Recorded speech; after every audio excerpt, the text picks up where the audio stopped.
orang yang tidak percaya pada hari akhir, tidak percaya pada hari pembalasan, maka orang itu akan tertutup hatinya meskipun diberi informasi yang benar.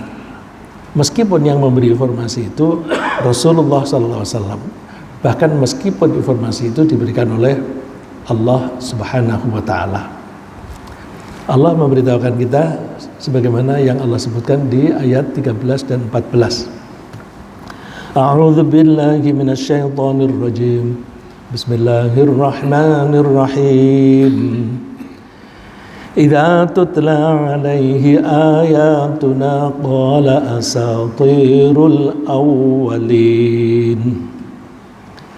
Kalla bal rana ala qulubihim ma kanu yaksibun. Sebelum kita bahas artinya, saya sedikit membahas tentang bacaan. Kalla bal rona, di situ antara bal dan rona itu ada saktah. Saktah itu istilah bacaan Al-Quran. Kita berhenti sejenak tanpa tarik nafas. Jadi kalla bal rana ala qulubihim, bukan kalla bal rana itu langsung, juga tidak berhenti kalla bal tarik nafas. Kalau berhenti tarik nafas itu namanya waqaf.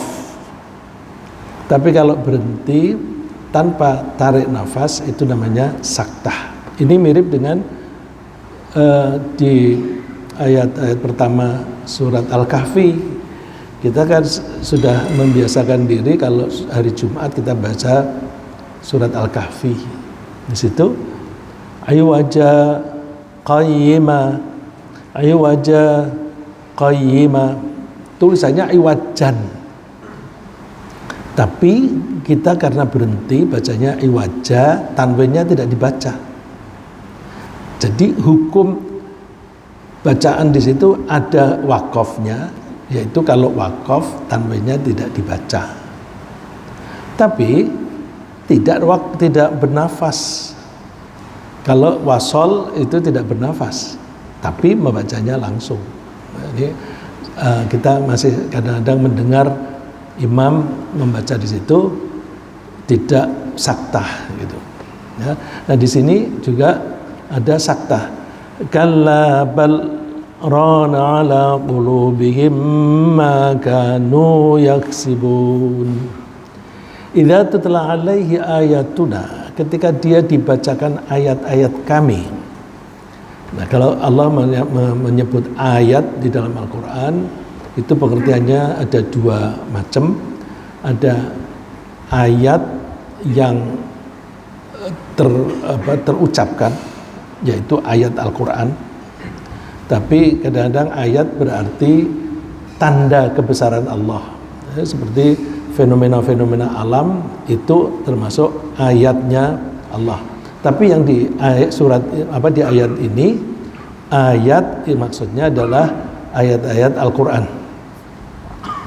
Indikasinya di situ ada kata tutla, dibaca. Ya. Tutla dari kata tala yatlu, tilawah, tilawatul Quran, bacaan Al-Quran. Nah, tatlu kalau dijadikan pasif menjadi tutla. Idza tutla alaih, ketika dia dibacakan ayatuna, ayat-ayat kami, qala, dia mengatakan asatirul awwalin. Ini cerita-cerita kuno, ini dongeng-dongeng kuno. Udah dianggap hanya dongengan saja. Ya, dongengan kita ini di Indonesia juga banyak dongengan-dongengan yang belum tentu benar, itu karangan, tapi itu karena selalu diceritakan kepada anak-anak kecil, akhirnya orang-orang dewasa pun juga menganggap itu cerita. Nah, itu cerita yang belum tentu ada kenyataannya. Nah, mereka yang mendustakan hari pembalasan itu menganggap Al-Quran itu dongengan yang semacam itu. Memang di dalam Al-Quran itu ada beberapa cerita atau kisah tentang kejadian-kejadian di masa lampau, baik kejadian itu yang dilakukan oleh para nabi atau dilakukan oleh orang soleh atau bahkan dilakukan oleh orang-orang jahat. Tapi cerita kisah yang diceritakan oleh Allah itu semuanya pernah terjadi. Jadi bukan mitos, tetapi memang betul-betul terjadi. Nah, ini orang-orang yang tidak mempercayai hari pembalasan, kecenderungannya nggak percaya, dianggap hari kebangkitan itu dongengan yang tidak mungkin terjadi. Jangankan zaman dulu, zaman sekarang juga ada orang yang mengatakan bahwa mana ada orang bisa hidup kembali. Orang itu di medsos yang kita di video yang bisa kita tonton, notabene mereka yang mengatakan itu pakai kata notabene. Jadi kalau saya bilang kata notabene, insya Allah pada mengenal siapa itu yang ngomong. Notabene orang yang mengatakan itu belum pernah membuktikan adanya orang yang bangkit setelah mati. Ya iyalah, karena kebangkitan itu hanya terjadi setelah hari kiamat. Ya, sekarang kita tidak bisa. Terus Allah memberitahukan kepada kita, orang-orang semacam itu diberitahu apapun nggak bisa. Kalla bal rana ala qulubihim. Sekali-sekali tidak demikian. Sebenarnya hati mereka itu tertutup. Rana menutup ala qulubihim, pada hati mereka, makanu yaksibun, apa yang mereka lakukan. Jadi yang membuat seseorang itu tertutup hatinya, orang tertutup hatinya itu pemahamannya gimana?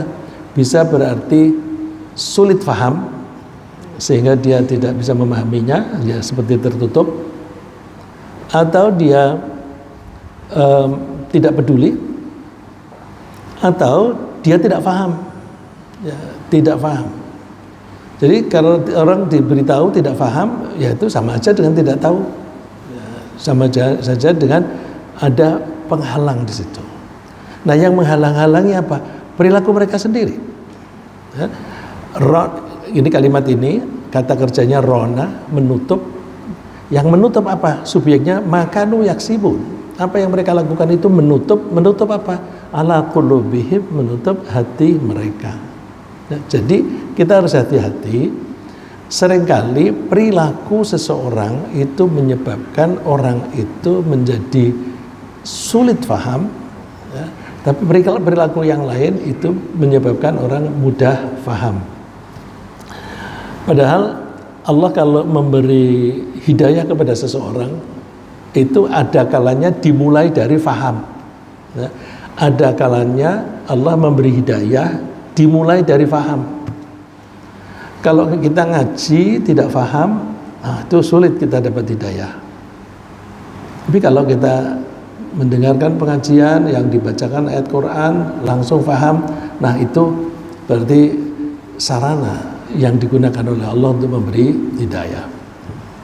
Wa yuridillahu ayyahdiyahu yashrah sadrahu lil Islam.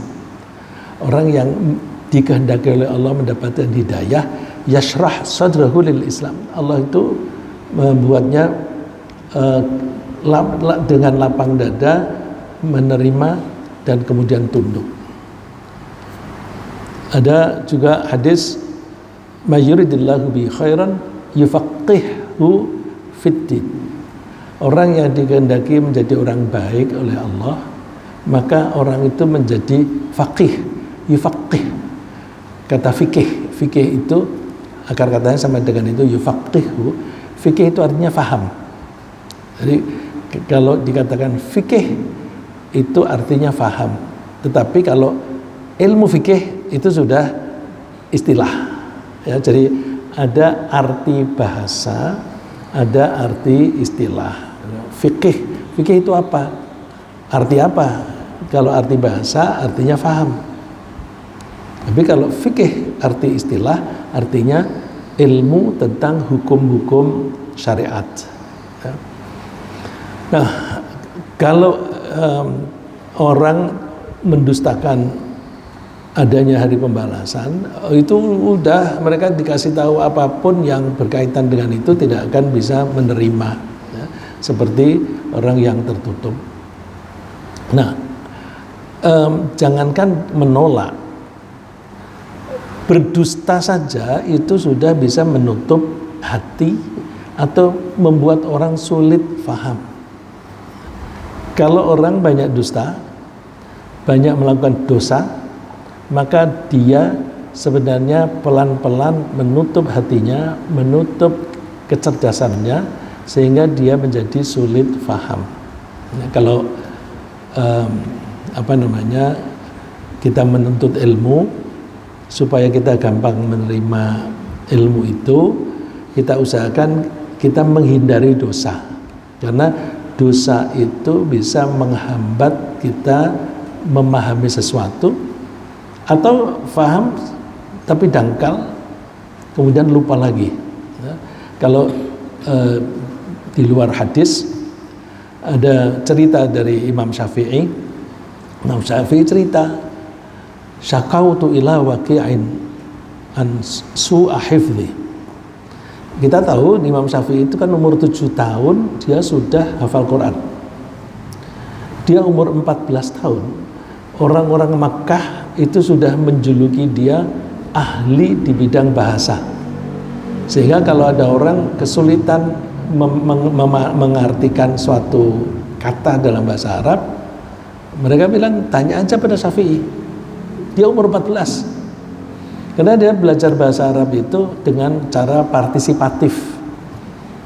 Sekarang kan ada kursus. Kursus itu paling berapa lama sih?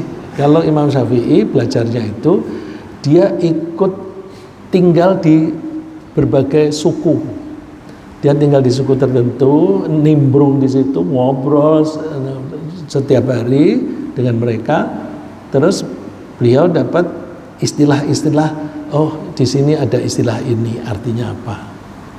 Nanti dia pindah lagi ke suku yang lain, dia mendapatkan arti kata tertentu, ya, ada kosakata tertentu. Kok belajar bahasa sih? Kenapa sih?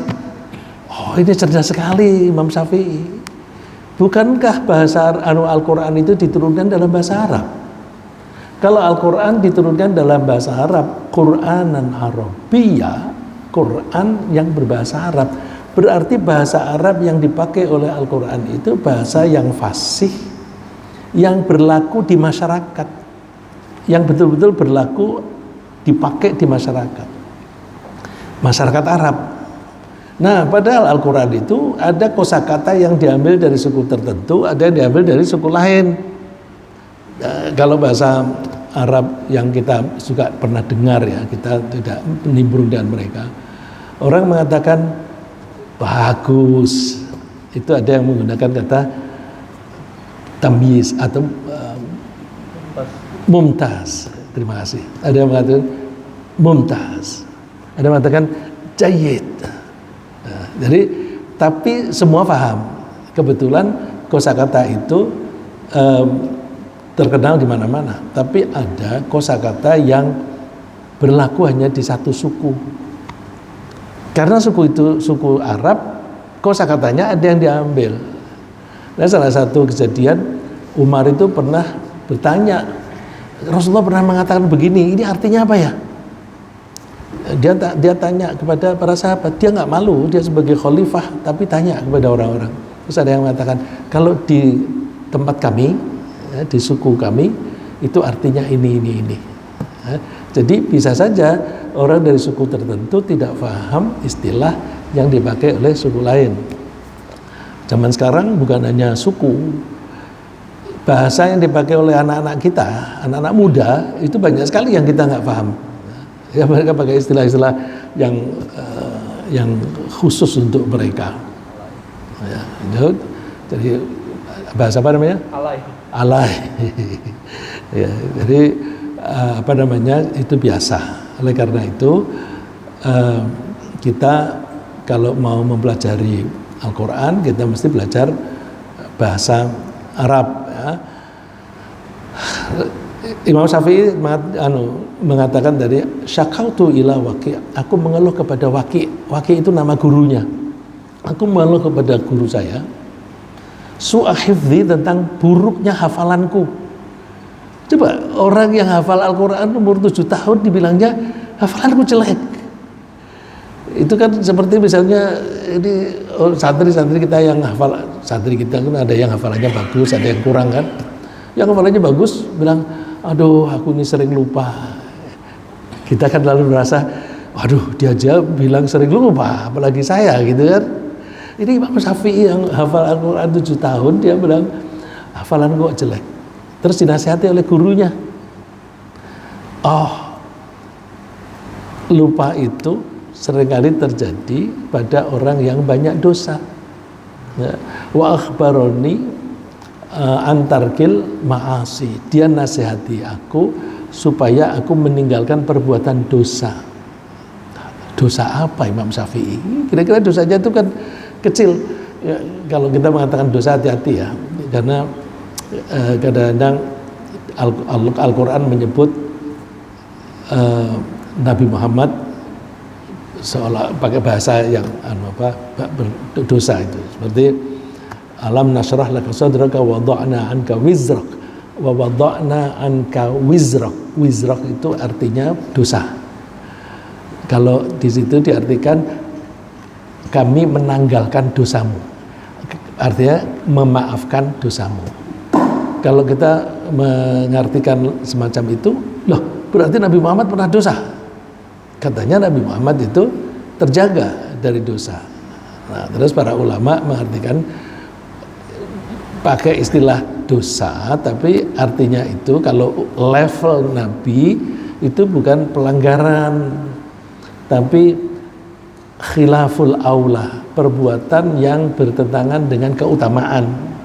Jadi kalau seorang nabi berbuat sesuatu yang tidak lazim dikatakan oleh seorang pemimpin atau seorang yang alim, itu sudah dianggap buruk. Ya contohnya deh, kalau tertawa orang awam terbahak-bahak, pantas nggak? Orang-orang awam pantas kan?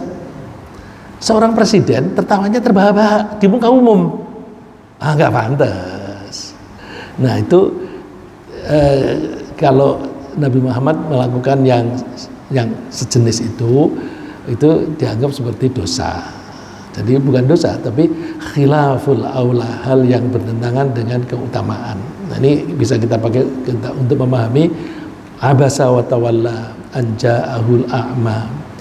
Allah itu murka terhadap Nabi Muhammad yang berpaling dari orang-orang, dan berpaling atau tidak mengindahkan panggilan orang yang mau masuk Islam yang betul-betul tulus, tapi lebih memperhatikan orang-orang yang tidak ada kemungkinan mereka masuk Islam. Nah, itu bukan dosa, tapi itu khilaful aula. Salah nggak Nabi Muhammad di dalam hal itu? Ya enggak. Itu etika dalam pergaulan. Kalau kita sedang berbincang-bincang dengan seseorang, apalagi ini kelompok orang yang terhormat, kemudian ada orang memanggil dari jauh, tentu pembicaraan dengan orang-orang ini diselesaikan dulu, baru nanti memperhatikan satu panggilan orang itu. Nah, Rasulullah melakukan itu kan pakai etika pergaulan biasa. Tapi Allah menyebutnya itu yang panggil-panggil kamu itu betul-betul akan mengharapkan hidayah. Hidayah itu kan sesuatu yang tidak bisa dilihat oleh manusia biasa, dan Rasulullah kan juga manusia ya. Jadi kita hati-hati. Nah, kembali ke Imam Syafi'i tadi, nasihat gurunya wa ausoni ala tarkil ma'asi, menasihati saya untuk meninggalkan dosa. Terus wa akhbaroni bi annal ilma nur, dia memberitahukan kepada saya bahwa Ilmu itu nur, cahaya. Wa nurullahi la yu'ta li'asi. Allah tidak akan memberikan nurnya kepada orang yang suka bermaksiat. Ini kalau kita ingin menghafal Al-Quran, kita usahakan kita tinggalkan dosa-dosa. Karena kalau kita banyak dosa, ya makin sulit kita menghafalnya, gitu. Ya. Kembali ke sini, kalla bal rana ala qulubi ma kanu yaksibun, yang menutupi hati mereka itu perbuatan mereka sendiri. Jadi di dua ayat ini kita bisa menangkap paling tidak ada dua pesan. Satu, orang-orang itu sombong, menganggap informasi yang benar, informasi yang baik, bahkan itu dari Allah, dianggap hanya sekedar dongengan. Ada kesombongan di situ. Dan rona ala qulubi ma kanu yaksibun, itu ada pemahaman lagi bahwa kemampuan seseorang untuk memahami itu dipengaruhi oleh perilakunya sendiri. Kalau orang berperilaku banyak dosa atau bahkan mendustakan agama, maka orang itu akan sulit memahami. Kesulitan itu seperti hatinya atau akalnya itu tertutup. Saya kutipkan hadis yang ya mendekati itu. Rasulullah SAW bersabda, dikutip oleh Abu Hurairah, innal mu'mina idza adznaba dzamban kanat nuqtatun sauda'u fi qalbi. Kalau ada seorang mukmin berbuat dosa, maka dia itu sama dengan membubuhkan titik hitam di hatinya. Hati ini saya dulu pernah menyebut hati yang dalam bahasa Al-Quran disebut qalbu. Saya cenderung mengartikannya sebagai sistem berpikir. Kenapa sistem berpikir? Ada ayat yang menunjukkan berpikir itu pakai qalbu. Kita mengartikan secara literal qalbu itu jantung hati. Tapi Al-Quran menyebut qalbu itulah, dengan qalbu itulah orang berpikir. Ya, seperti afalam yasiru fil ardi falahum qulubu yaqiluna biha. Apakah mereka itu tidak berjalan-jalan di muka bumi lalu mereka menggunakan qalbunya untuk berpikir? Qulubu yaqilun, qalbu yaqilun dari kata akal. Berakal atau menggunakan akal itu kan artinya berpikir dengan qalbu. Tapi ada juga ayat yang lain, misalnya kalla la illam yantahi lanasfaham bin nasiyah nasiyatin kadhibatin khati'ah. Kalau dia tidak berhenti, dia ini Abu Jahal, kalau tidak berhenti menghalang-halangi Nabi Muhammad SAW, akan kami seret dengan memegang ubun-ubunnya. Jadi akan diseret dengan ubun-ubunnya, masukkan neraka. Kenapa ubun-ubun? Nasiyah itu ubun-ubun. Nasiyatin kadzibah. Ubun-ubun ini yang suka berbohong. Ubun-ubun kok suka berbohong? Nah, itu yang berbohong itu isinya. Ubun-ubun itu tempatnya, itu isinya itu otak, tapi bukan fisiknya. Fungsi otak itu berpikir. Nah, otaknya dipakai untuk berbohong. Jadi kalau begitu, berpikir itu melibatkan secara biologis, melibatkan otak dan melibatkan jantung. Nah, karena berpikir itu melibatkan dua-duanya dan itu ada mekanisme penyerapan informasi, diolah, ya, ada informasi ditangkap pakai telinga atau pakai mata, diolah di otak, terus diteruskan ke saraf tulang belakang, lalu dilanjutkan ke jantung. Nah, indikatornya di jantung. Kalau orang berbohong atau berbuat dosa, nanti akibatnya jantungnya deg-degan. Jadi pengolahan pikiran mempertimbangkan, mengambil keputusan, mengambil kesimpulan dan sebagainya, itu ada di otak. Nanti gejalanya ada di jantung, antara lain deg-degan atau tenang. Jadi kalau memang berpikir itu melibatkan otak dan jantung, maka kalau disebut dia tidak berpikir menggunakan jantung, nah, kita biasanya tidak menyebut jantung, kita menyebut dengan hati nurani. Kalau berpikir, libatkanlah hati nurani. Karena kalau tidak melibatkan hati nurani, hanya pakai otak saja, kamu tega membohongi orang, kamu tega menyakiti orang lain. Itu kalau berpikir hanya pakai otaknya saja, dia tidak ada empati, dia bisa jahat. Nah, karena itu Rasulullah mengatakan di sini, orang yang berbuat dosa itu sama dengan memberikan titik hitam di hatinya, titik hitam di sistem berpikirnya. Terus fa'intaba, kalau dia tuh bertobat, maka dia sama dengan menghapus. Fa'intaba wa naza'a wastaghfara sakula minha qalbuh. Kalau dia berbuat dosa, dia ngasih titik hitam. Kalau dia bertaubat, mohon ampun kepada Allah, sama dengan dia memoles, polish itu gosok, terus hilang lagi, hilang lagi. Tapi kalau dia berdosa lagi, wa in zadat hatta yu'laqa biha qalbuh.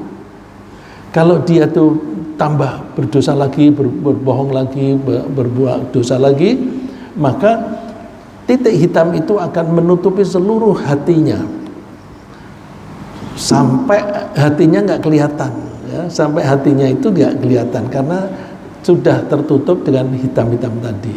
Terus Rasulullah menerangkan, fadzalika ar-ron, tutup itulah yang namanya ar-ron. Ya, ar-ron berarti kan di surat Al-Mutaffifin, kalla bal rona, ada kata rona. Saya kutipkan hadis ini untuk menafsirkan kata rona tadi. Kalla bal rona, ya. Itulah yang namanya rona yang disebut oleh Allah di kalla bal rona ala qulubihim ma kanu yaksibun. Jadi ini arti kita menafsirkan ayat Quran dengan mengutip hadis. Ini salah satu contoh tafsir bil ma'thur. Ya, jadi hati-hati dalam berperilaku. Perilaku kita itu bisa mempengaruhi kecerdasan kita, bisa mempengaruhi apakah kita berpotensi mendapatkan hidayah atau tidak. Kalau kita sulit paham, sulit kita akan mendapatkan hidayah, karena hidayah itu juga membutuhkan akal. Kalau ada orang bilang nggak usah pakai akal, gimana nggak boleh? Nggak usah pakai akal. Al-Quran itu mendorong kita untuk berpikir. Ya. Afala taqilun, apakah kamu tidak berpikir? La'allahum yatafakkarun, agar mereka berpikir. Jadi kalau ada orang menganjurkan ikuti agama itu nggak usah dipikir, itu dia nggak pakai Quran. Ya, dia nggak pakai Quran. Ya kalau dia nggak pakai Quran, ya udahlah, nggak usah digubris dia. Kita berkomitmen kita pakai Quran. Nah, kalau orang sudah tertutupi begitu, memahami Quran ya sulit. Wa idza qara'tal Qur'ana ja'alna bainaka wa bainal ladzina la yu'minuna bil akhirati hijaban mastura. Karena mereka menutup hatinya, maka mereka tidak paham. Ketika kamu membaca Al-Quran, di antara kamu dengan orang yang tidak percaya pada hari akhir, ya, di sini disebutkan alladzina la yu'minuna bil akhirah, yang tidak mempercayai hari akhir. Ya. Itu di situ terdapat hijaban masturo, ada hijab penghalang yang menutupinya. Jadi hati-hati, jangan sampai kita tidak percaya pada hari akhir. Sebenarnya kita ini sudah percaya apa belum sih? Banyak orang itu percaya hanya di mulut. Kepercayaan itu harus dibuktikan dengan perilaku. Percaya nggak kamu kalau hari akhir nanti ada pembalasan? Percaya. Tapi dia maling, korupsi. Percayanya di mana itu? Kalau orang percaya, nggak mungkin dia korupsi, nggak mungkin dia berzina, nggak mungkin. Kalau dia masih melanggar, berarti dia tidak meyakini bahwa apa yang dia lakukan itu akan dibalas. Tapi kalau dia bilang aku beriman kepada hari akhir, hari pembalasan, bohong, bohong. Jadi kita usahakan kita jangan bohong, karena yang seperti itu potensinya untuk memahami Quran sulit. Ya, coba orang yang suka korupsi itu, mohon maaf saya selalu ada kata korupsi dalam pengajian, kasih nasihat nanti kan nggak mempan, ya paling ya tapi tetap aja. Ya. Kadang-kadang mereka pura-pura. Ya, ada orang mau ketemu dengan seorang pejabat, terus di kantornya itu kebetulan ada orang yang dikenal. Aku mau ketemu dia, aku mau kasih amplop, ya, diisinya duit. Dia mau nggak ya? Ya kalau dia ngomongnya sih dia nggak mau duit-duit semacam itu. Tapi coba aja ya. Jadi omongannya itu bersih, memberikan kesan dia tuh nggak mau terima duit. Tapi coba aja. Terus dia dikasih kesempatan untuk ketemu, keluar dari situ bilang sama temennya, mau dia. Nah itu kan omongannya, ya. Kita masih ingat dulu beberapa tahun yang lalu ada seorang menteri yang bilang menghilangkan mencegah korupsi itu gampang, caranya begini. Nggak usah minggu, beberapa hari berikutnya sudah ditangkap KPK. Jadi, masya Allah. Jadi banyak orang itu berbicara, tapi pembicaraannya itu menjadi topeng pada kejahatannya sendiri. Ya. Jadi orang yang tidak percaya hari akhir itu sulit dikasih pemahaman. Ya. Nah karena itu maka orang-orang yang suka korupsi kalau diajak ngaji nggak mau, ya nggak mau.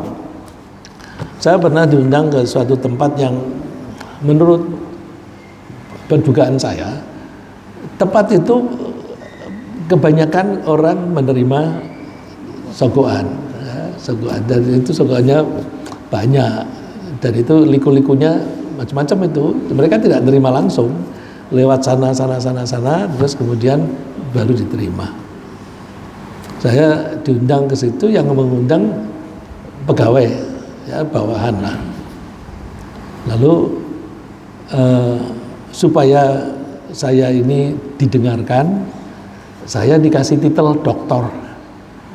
Ya karena di situ orangnya semuanya pendidikannya tinggi, ya, S2 atau S3, minimum S2. Terus setelah mereka tahu bahwa saya mantan wartawan, terus karena orang ini undang lagi, terus lama-lama saya diberhentikan, tetapi dengan cara yang tidak kentara gitu.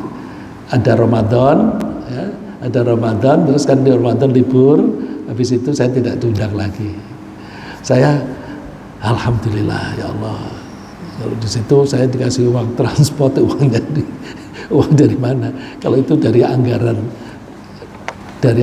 yang resmi ya apa-apa. Kalau itu tidak ada anggaran kan bisa dari orang pribadi begitu kan. Ya. Makanya ini pesantren kita ini kita jaga, mudah-mudahan tidak ada duit-duit yang semacam itu. Ya. Kita jaga semacam itu. Saya kalau ada politisi yang ikut-ikut nyumbang dalam bentuk apapun, saya udah, waduh, bagaimana ini? Ya, tapi pernah suatu kejadian yang saya seperti di fait accompli. Terus, waduh, ya udah mudah-mudahan baik. Ternyata belakangan, kualitas orangnya seperti itu. Ya, saya tidak menyebut secara jelas karena saya tidak ingin menjadi masalah bagi saya, dan juga saya tidak ingin mendiskreditkan orang. Ya. Oke, jadi hati-hati orang yang tidak percaya kepada hari akhir, potensinya tidak bisa memahami Al-Quran. Istilahnya Allah di sini, ja'alna bainaka wa bainal ladzina la yu'minuna bil akhirati hijaban mastura. Ada halangan. Terus wa ja'alna ala qulubihim akinnatan ayyafqahu. Kami jadikan di hati mereka itu halangan, ada tutup sehingga mereka tidak bisa memahami. Tadi saya bilang fikih itu artinya pemahaman. Yafqahun itu memahami. Perhatikan lagi. Di sini ada kata memahami. Yang memahami apa? Qalbu. Memahami dengan qalbu. Nah, jadi qalbu itu bukan jantung. Kalau kita belajar jantung, nggak ada itu proses berpikir di situ. Memang bukan proses berpikirnya di situ, indikatornya yang ada.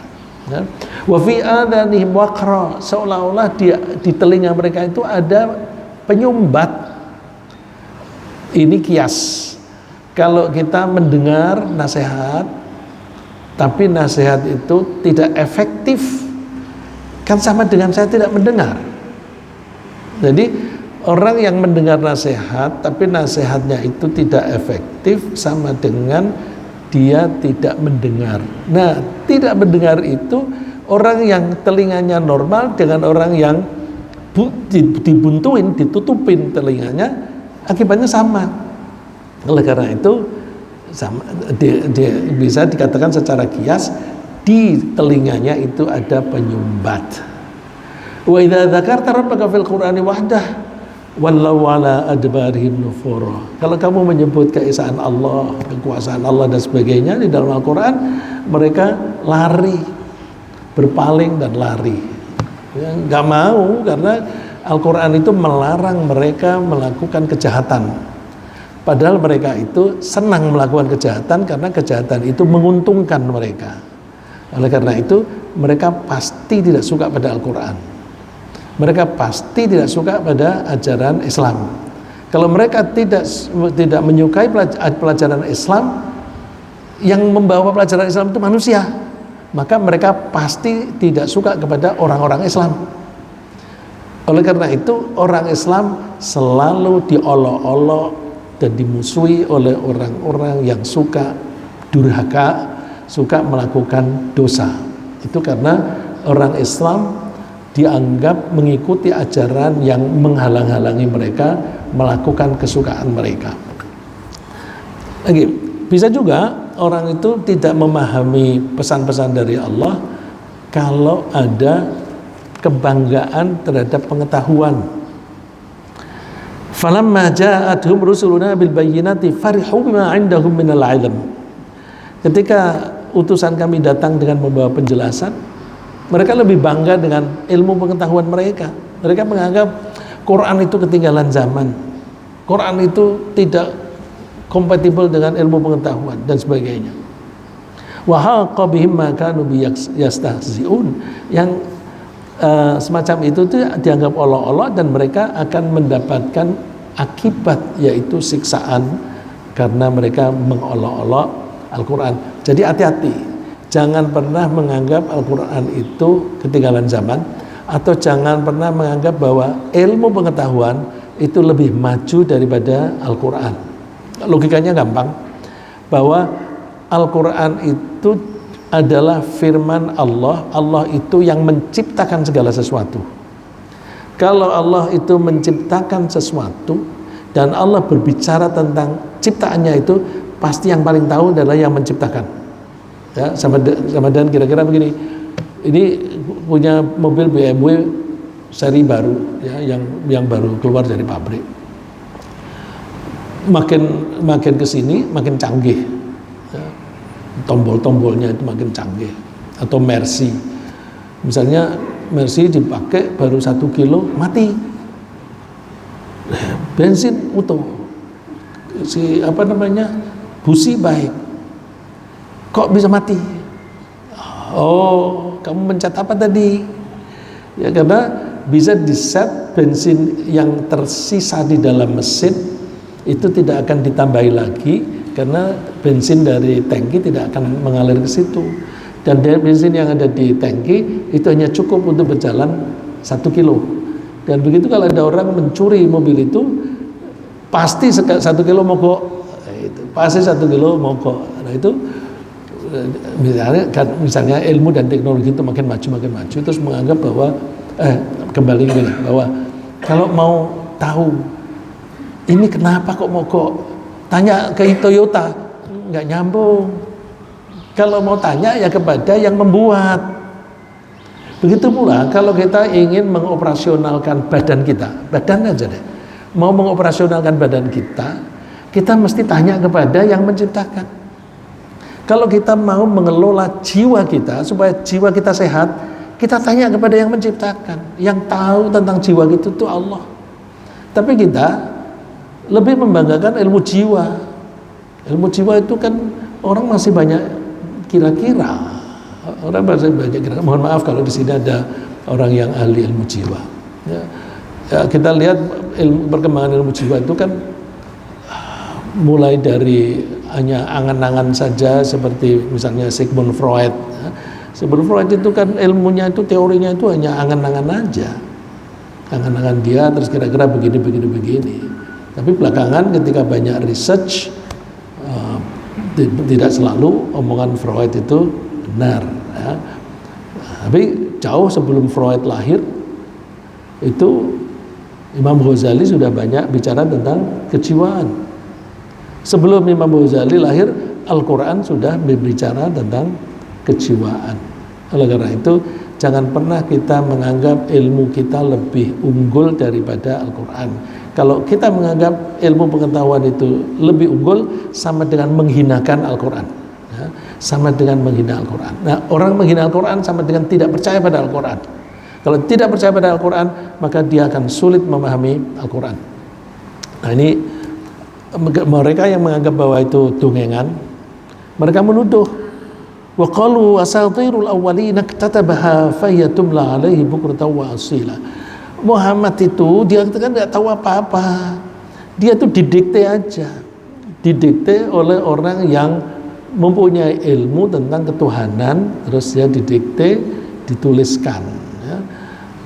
Iktatabah dari kata kataba, nulis, dituliskan. Tumla itu sama dengan imla. Ya, kalau yang pernah belajar di madrasah ada pelajaran namanya imla. Ya. Ada nggak yang pernah belajar di madrasah? Imla itu pelajaran dikte bahasa Arab. Ya. Tulis alhamdulillahirabbil alamin, ya, tanpa jiplak, itu namanya imla. Atau ada kalimat di tengah-tengah dikosongi, isilah titik-titik ini. Nah, itu juga imla, memenuhi kalimat yang tidak sempurna, ya. Membuat kalimat yang masih kosong menjadi kalimat sempurna. Nah, Muhammad itu didikte di imla itu. Nah, Allah membantah.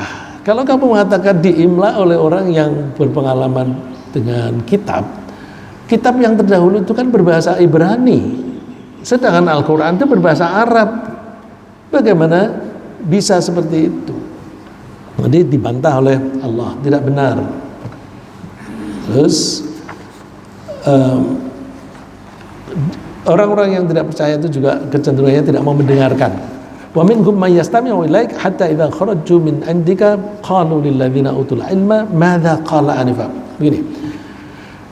Kesulitan mereka memahami Al-Quran itu sehingga kalau mereka itu meskipun mendengarkan penjelasan dari Nabi sendiri, Rasulullah SAW itu kalau memberikan keterangan itu jelas sekali kalau menurut pengakuan para sahabat. Bahkan seringkali Rasulullah itu mengulang kalimat itu sampai 3 kali. Malah Ibu Aisyah mengatakan kalau Rasulullah berbicara kadang-kadang kamu itu bisa menghitung jumlah hurufnya, saking pelan-pelannya, ya. Bandingkan kalau kita mendengarkan omongan si Ustadz Felix, itu ngomongnya cepat, gimana mau menghitung berapa kata itu? Kalau Rasulullah bisa dihitung hurufnya, saking pelan-pelannya. Tapi seperti itu pun orang yang tidak percaya kepada Al-Quran atau menghinakan Al-Quran atau tidak percaya pada hari akhir itu mengalami kesulitan dalam memahami. Wa minhum may yastami'u ilaik, di antara mereka itu ada yang mendengarkan kamu, hadir. Tapi hatta idza kharaju min dika, ketika bubar dari pertemuan itu, qalu lil ladzina utul ilm, mereka tanya kepada yang punya ilmu, madza qala anifa, tadi Muhammad ngomong apa itu? Dia ngomong apa itu? Artinya dia tidak paham. Nah, kita cek apakah kita kalau datang ke pengajian kita paham apa enggak.